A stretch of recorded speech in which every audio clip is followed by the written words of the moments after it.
Hey, what's going on, Who Dat Nation? And welcome to another edition of the State of the Saints podcast. Well, Dez Bryant had his first practice with the New Orleans Saints. Now, we all know that Dez Bryant signed a one-year contract with the team this week, and now he is in practice.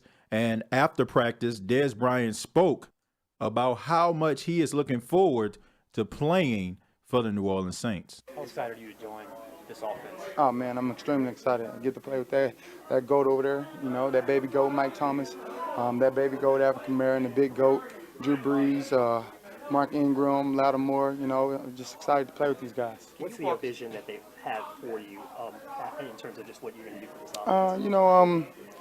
I'm leaving that up to coach. Whatever you have for me, I'm gonna get myself ready for it. You can tell by that interview that Dez Bryant is excited about being back in NFL.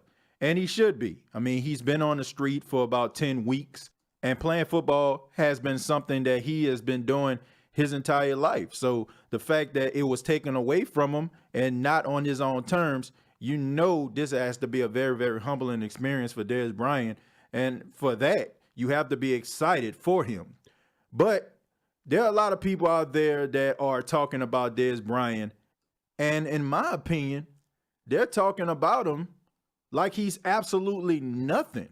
I was looking at an episode of Undisputed, and Shannon Sharpe and Skip Bayless, they talked a little bit about the Saints signing Dez Bryant, and is he a good fit?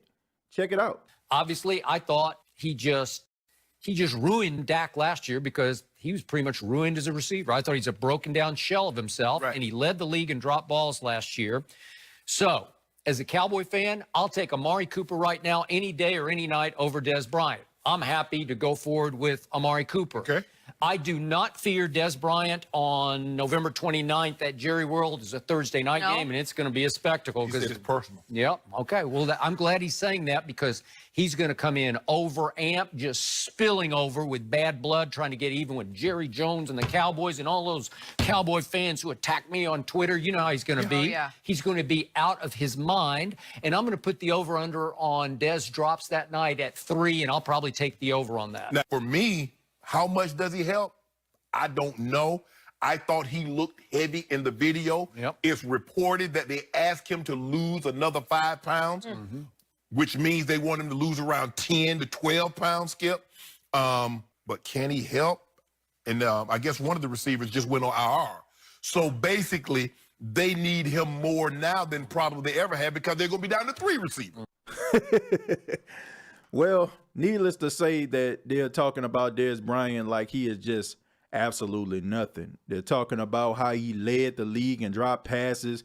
They're talking about how he looks like he's overweight, which I thought that was pretty funny that they talked about Dez Bryant on the day before and they didn't say anything about his weight.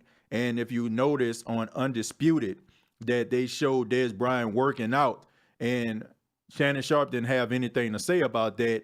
Thus, later on in the day, there was a reporter that reported on the NFL Network that the Saints wanted Dez Bryant to drop 5 pounds, and now all of a sudden he looks overweight to Shannon Sharpe. But that goes to show you what the media does. They try to spin things and create narratives about players. But back to Dez Bryant. I want to focus on something that Skip Bayless said about Dez Bryant. He said last year, Dez Bryant led the league in drop passes. There are several ways a number one receiver can lead the league in drop passes. For example, if you're targeted over 120 times in a season, you got to think about it. There are times where you're going to be throwing a ball and you're going to drop it. So that doesn't necessarily mean that a person fell off if they lead the league in drop passes if they were targeted more than 120 times, which Dez Bryant was. But that's neither here nor there in the words of Shannon Sharpe. But back to this whole drop pass situation. I guarantee you right now that Dez Bryant is going to catch more passes from Drew Brees than he drops. There are several Saints players that have come to this organization or have been drafted by this organization that had issues catching the football. For example, Devery Henderson. Devery Henderson had issues with dropping passes early in his career. Devery Henderson struggled when he was at LSU catching a football. Now, don't let the Music City Miracle that happened when they played against Kentucky fool you now. Don't let that fool you, okay? Because Devery Henderson always struggled with catching a football. But what happened when Drew Brees started throwing him the football? He led the NFL in yards per play, stretching the field, 20-yard average per play when he played for the New Orleans Saints.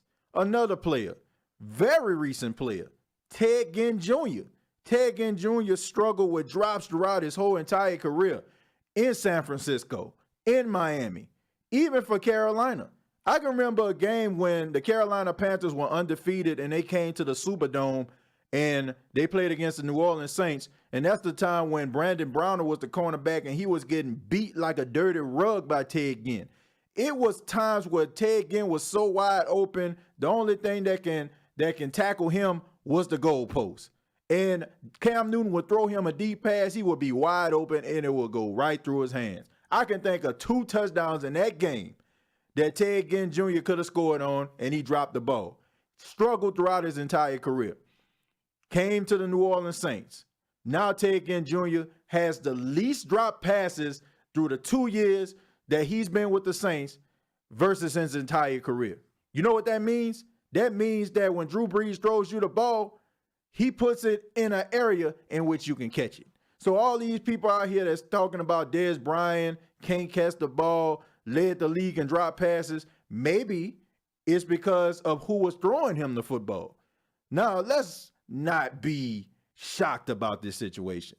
Dak Prescott is not good, okay? Maybe he'll be good in the future, but he's not that good. It is being proven. Yeah, he had a good rookie campaign, but that goes from lack of game tape on him and people not really being familiar with what he can do. Now you look at him in years 2 and 3, he looks Blake Bortles-ish. I mean, let's just be honest. So maybe it had a lot to do with who was throwing him the football. He didn't lead the league in drop passes when Tony Romo was throwing the football. And like I said on the last video, we all know that Drew Brees is way better than Tony Romo. Dez Bryant will be successful as a New Orleans Saint. I have no doubt in my mind that he is going to be a good player. I feel like he has a lot to offer, and I feel like people writing him off, it's a shame. Because this man is going to show that the Dallas Cowboys made a mistake, and it wasn't a Dez Bryant problem. It was a Cowboy problem. But that's just my opinion. What do you all think about Dez Bryant now that he is a New Orleans Saint? What do you think he is going to contribute to the team? Comment down below, like and share this video. Till next time, all I have to say is, who dat?